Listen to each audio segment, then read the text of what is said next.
Hello, and welcome to Soothing Pod's Sleep Stories.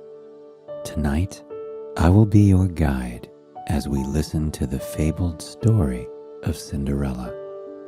Now, you might have heard a version of this story before, but tonight, I take you back in time to discover the original version as told by the German brothers Grimm. Before we begin the story, let's settle in bed and make sure our breathing is deep and relaxed. Close your eyes and imagine yourself flying far, far away to a magical land of legends. Here, in this space, there is no place for cares of the day, anxieties, or worries about your work. Simply let all thoughts of the day go as you inhale, exhale, and feel the tension leaving your body. And now, if you are ready, I will begin the tale of Cinderella. Once upon a time, a man and his wife lived together with their only child. They were happy, content, and wealthy. But when the man's wife became ill, she somehow knew that it was the end of her time. And so she called her daughter to her sick bed and held her hands tightly. She said in a whisper, so that only her daughter could hear, "Dear child, I love you. Stay as wonderful and good as you are. If you do so, the Lord, our God, will always take care of you, protect you, and bless you.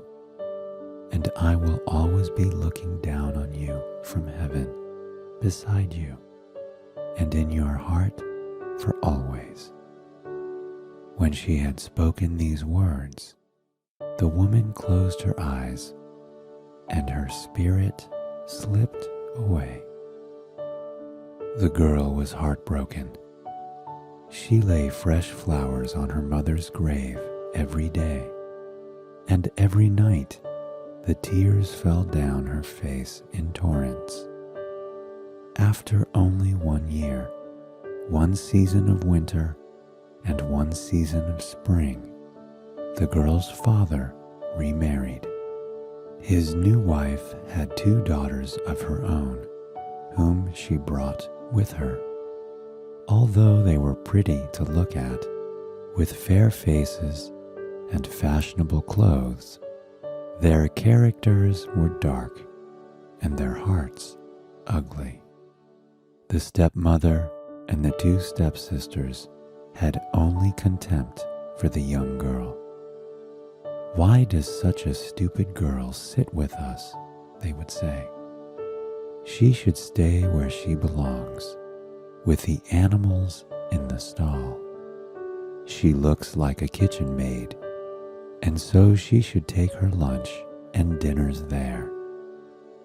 Their father, who was still in a depressive mood after the death of his first wife, seemed to not notice the treatment his only daughter was receiving. He also did not notice when they ripped her dress from her, took away all her beautiful clothes, and made her wear an ugly gray smock. Her dancing shoes, plus any beautiful jewelry the girl had, were also stolen from her by the 2 sisters and the stepmother. They were jealous of her beauty and her possessions. They led her into the kitchen, laughing at how simple she looked now, just like a kitchen maid. Every day, they made her work from morning until evening. She woke up before daybreak, did all the house chores, carried the water from the well to wash their clothes and fill their bath. By evening, she was so very tired, but still, she had to cook supper and clean after everyone else. When she was finally so tired that she wanted to lie down and sleep, there was no warm bed to relax in. She simply fell down by the hearth in the ashes, the cinders and soot making her face quite gray and dirty. And because she always looked so full of cinders and dirty, they laughed and called her Cinderella. One day, their father decided to attend a fair, and he asked his 2 stepdaughters if they would like him to bring back any particular gifts for them. "Oh, yes, Father, we would love fancy summer dresses," said the one, "and diamond necklaces with pearls and jewels," said the other. "And you, Cinderella?" asked the father, "what do you wish for?" "Father," said Cinderella thoughtfully, "all I ask is that you break off for me the first twig that brushes against your hat on your way home from the fair." The father went away, but before returning, tried to do exactly as his daughters wished. He found fancy dresses, diamond necklaces with pearls and jewels for his 2 stepdaughters. As he rode his horse home, he came to a large green thicket. In his rush to get back swiftly, a hazel twig brushed against him and happened to knock off his hat. "Perfect," thought the father. Thinking of his daughter's wish, he broke off the twig and took it with him. And so, as the father arrived home, everyone got what they wished for, including Cinderella, who asked for a twig from a hazel bush.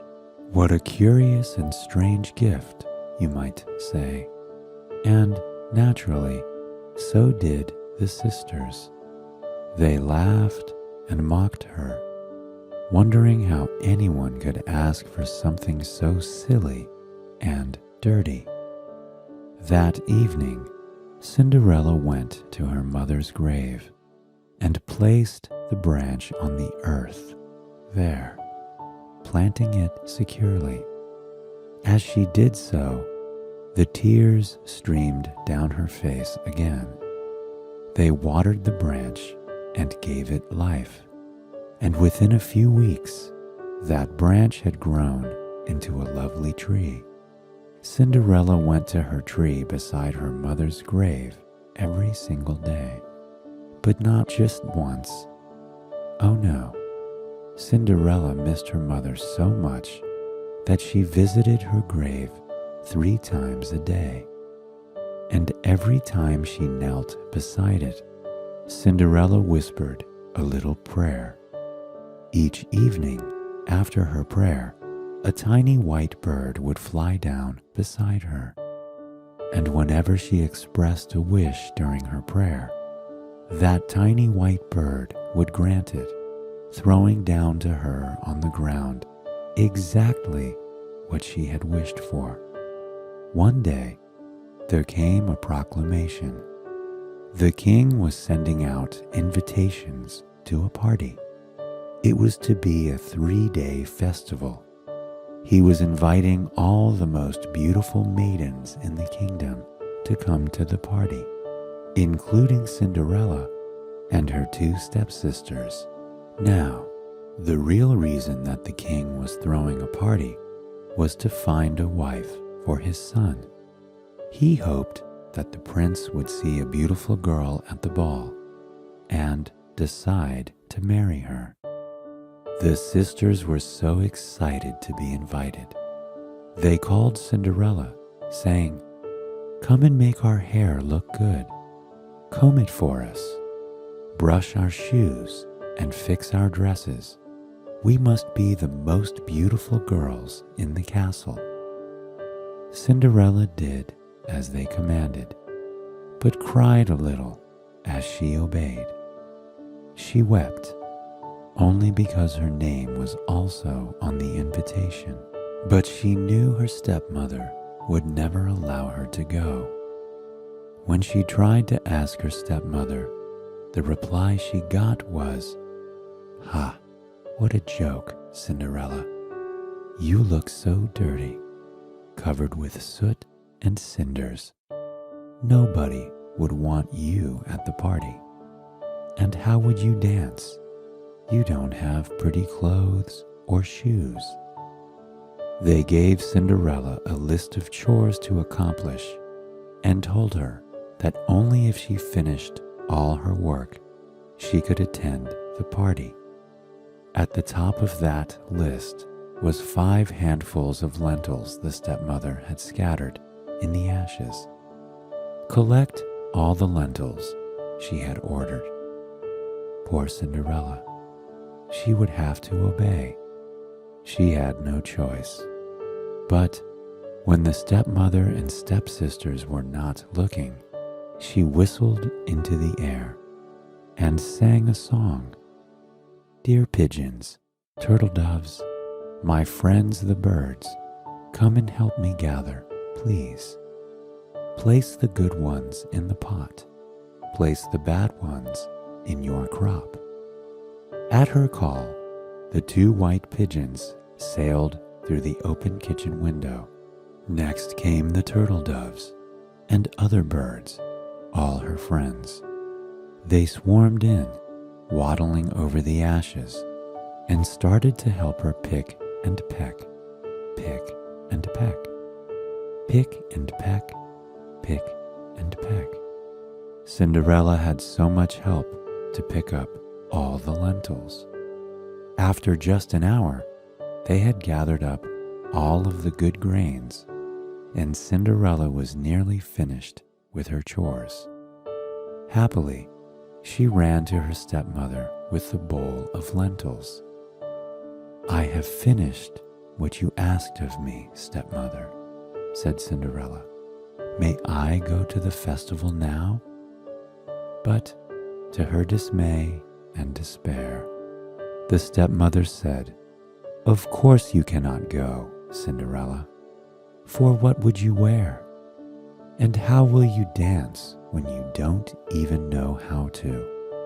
Go if you want, but don't cry to me when everyone in the dance hall laughs at you." Well, that answer was enough to make Cinderella cry. It was just the kind of reaction the stepmother was hoping for. With her sad mood and hopelessness, perhaps she would give up her silly idea of going to the ball. Cinderella wept and wept, while the stepsisters laughed and laughed.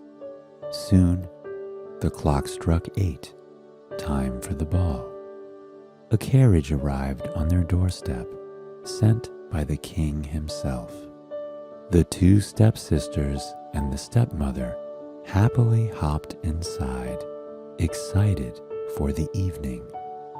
As they closed the carriage door behind them, they waved back at Cinderella, mockingly. "Enjoy your homestay," they called out, "and learn how to dance while you're at it." Then they giggled all the way down the road and up the alley towards the castle. Poor Cinderella. She felt so all alone. That is, until she remembered her mother's grave beneath the growing hazelnut tree. Pulling her senses together, she ran towards it and called out, "Dance a dance, O hazel tree, let gold and silver rain on me." At her words, the little bird fluttered out of the tree and threw a golden dress on her shoulders. Next, the little bird threw down silver slippers decorated with silk embroidery. Thankfully, Cinderella reached up and slipped herself inside the beautiful golden dress. She slid her feet into the silver slippers and then began to comb the gray ash out of her hair. It took her quite some time to wash her face, clean up, and fix her hair so that it sat in a braided crown on her head. She dusted her cheeks with rosy blush, sprinkled soft, glittery shadow on her eyelids, and painted her lips in a glossy mauve color. All set, Cinderella made her way down the hill, holding a lantern high above her head to light the way. Soon, she could see the lights of the great castle in the distance. It sat on a hill overlooking the sea. From the water, there were lights of ships sailing by, and she thought she saw the burst of fireworks, signaling the start of the party. When the music began to ring louder in her ears, Cinderella hurried her steps a little. She did not want to be much later to the ball. Inside the great hall, there were decorations and diamonds, such as she had never seen before. It was all just as wonderful as Cinderella had imagined. A live orchestra playing soft yet charming music. Ladies in colorful ball gowns, their partners holding their hands, and all stepping in time to the music. Several tables lined the main hall, and they were decked with candles and an assortment of cakes. Cupcakes, cheesecakes, and strawberry cakes. Cinderella began to get hungry, but she was more eager to dance than anything else. So she flitted over to the great dance hall and carefully stepped onto the glossy, shiny floors. Many couples were already dancing along to music, and Cinderella felt a little out of place. But just as she entered and was about to find some corner to hide herself, a strong hand touched hers. Then she heard the voice. It was warm, kind, and inviting. "Would you like to dance?" As she clasped the outstretched hand, Cinderella looked to see the face to whom this warm and kind voice belonged. Instantly, she recognized the prince. "Yes, of course, Your Majesty," she replied. The prince smiled, took her hand even more in his grasp, and led Cinderella out into the middle of the hall. Together, they swayed in time to the music. His rhythm seemed to match hers in a wonderful way. Cinderella could not believe how comfortable she was, dancing in the arms of a stranger. She danced with the prince for hours and hours. When she decided it was time to go home, Cinderella told the prince that she would have to leave. "Let me escort you," he pleaded. She protested and said that she could manage on her own. When the stepsisters and stepmothers arrived, they found Cinderella lying in the ashes, as they had expected. The cinders had stained her already gray clothes. A little lamp burned and created some warmth, but otherwise it was a cold and sad-looking place that Cinderella lay.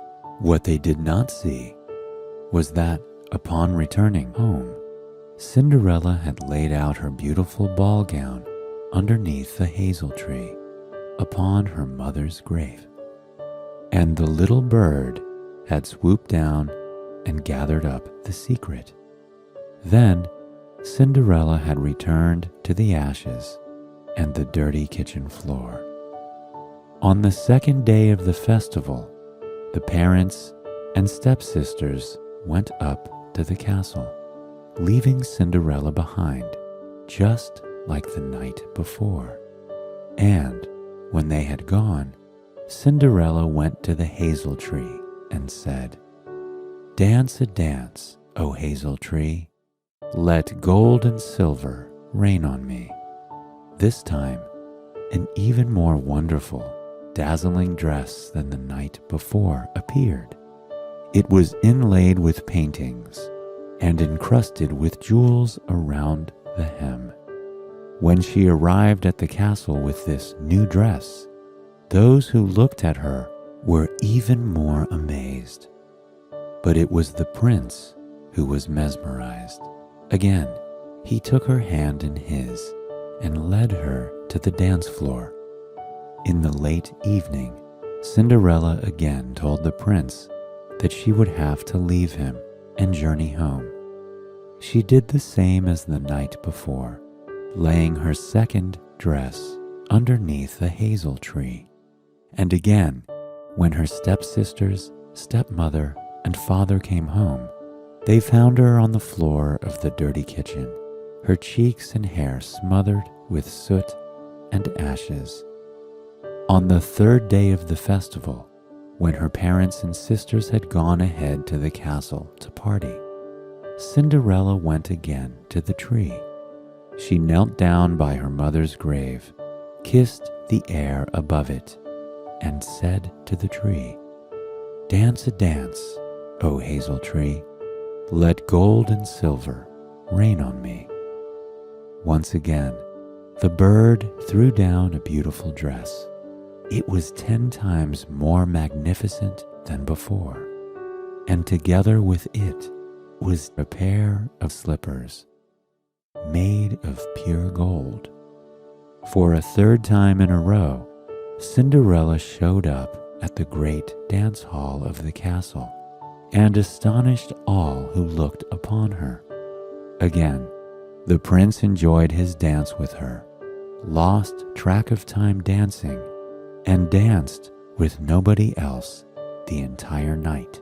But this time, when evening came, and Cinderella excused herself to go home, the prince had a plan.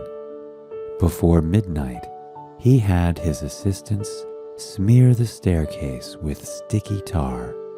When Cinderella ran down the steps in a hurry, one of her golden slippers got stuck to the steps and was left behind. As Cinderella ran off without it, the prince stooped down to pick up the golden shoe. He was determined to find out who she was and marry her. The woman whose foot fits this golden shoe is the woman who I shall propose to, he told his friends and family the next day.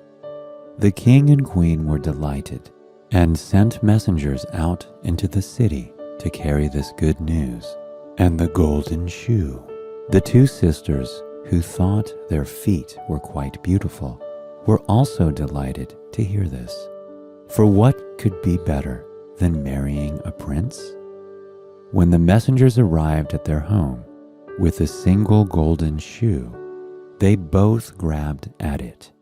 However, neither of the sisters could get all of their toes inside the shoe.